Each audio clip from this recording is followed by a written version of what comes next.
اور ایک بڑی پاورفل حدیث ہے، اور میں یہ سمجھتا ہوں کہ ہر وہ شخص جو نماز پڑھتا ہے، جو روزے رکھتا ہے، جو تہجد بھی پڑھتا ہے، اس کو تو اس حدیث کو سننے کے لیے اپنے کان جو ہے نا زیادہ کھڑے کر لینے چاہیے اور غور سے سننا چاہیے۔ رسول اللہ صلی اللہ علیہ وسلم صحابہ کرام کے ساتھ بیٹھے ہیں اور کہتے ہیں لَأَعْلَمَنَّ أَقْوَامًا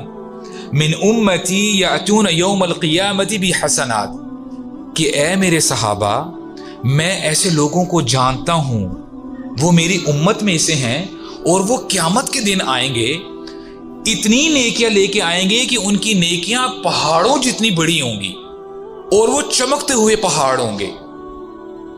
لیکن ہوگا کیا؟ اب تصور کریں کہ ایک بندہ ہے، اس نے بڑی نیکیاں کی ہیں، اس نے نمازیں بھی پڑھی ہیں، روزے بھی رکھے ہیں، تراویحیں بھی پڑھی ہیں، اب قیامت کا دن ہے اور وہ دیکھ رہا ہے اس کے رائٹ لیفٹ اس کی نیکیاں پہاڑوں جتنی بڑی ہیں، اور وہ اپنے دل میں ہو سکتا ہے خوش ہو رہا ہو کہ الحمدللہ میں نے جی بڑا اچھا کام کر لیا، آج سے میرا بیڑا پار ہے،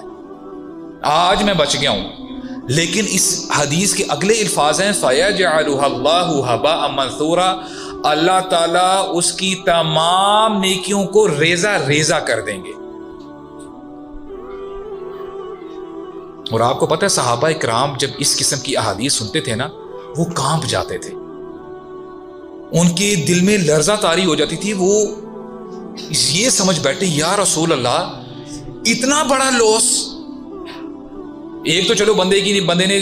دکان ڈالی، بندے نے بڑا اچھے سے سامان اندر ڈالا، انوینٹری وہاں پہ ڈالی، چلو دکان بیٹھ گئی، سیل نہیں ہوئی، چلو سمجھ میں آتی بات ہے، دکان ختم ہو گئی، بزنس ٹھپ ہو گیا۔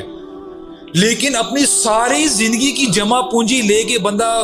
یعنی محنت کر کے آتا ہے، نماز پڑھتا ہے، روزے رکھتا ہے، اور اس دن اگر اس کو پتہ چل جائے کہ اس کا سارا کام برباد ہو گیا،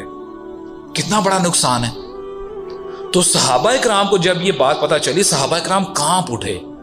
تو ثوبان رضی اللہ عنہ کہتے ہیں یا رسول اللہ، اے اللہ کے رسول صف ہم لنا،